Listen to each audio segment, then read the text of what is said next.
My name Faiza Mahmoud. I am from Iraq. My problem was in GI tract problem. Multiple repeated hernial operation done. Problem mainly is because of adhesion and repeated hernia. And we search on Google. We find Dr. Aloy.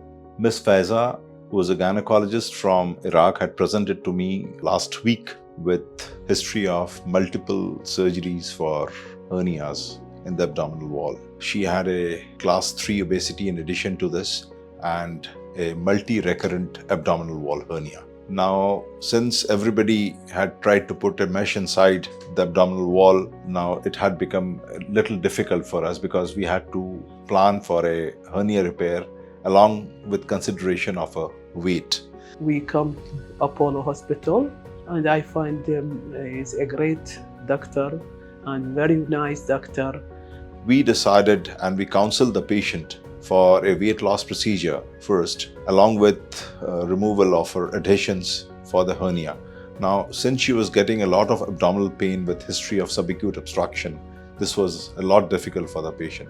So once we had talked to the patient, we talked that she would require a lot of adhesion removal in addition to a bariatric procedure. Always I cannot walk because of big distension of the abdomen, and all this because of adhesion. So I prefer before to die because of all these symptoms.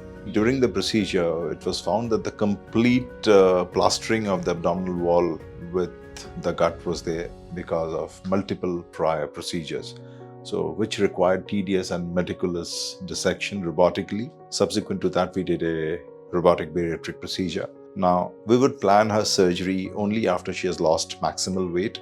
So this is just an awareness thing that if you have had multiple abdominal procedures with a recurrent hernia and the BMI is high or your weight is high, it is prudent to consider a weight loss procedure first before embarking on a hernia repair for the nth time.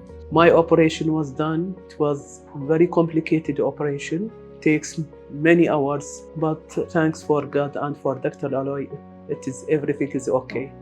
Because these sort of hernias with a weak abdominal wall will tend to recur. So it was the best thing to do is to correct your BMI first and then do a abdominal wall repair.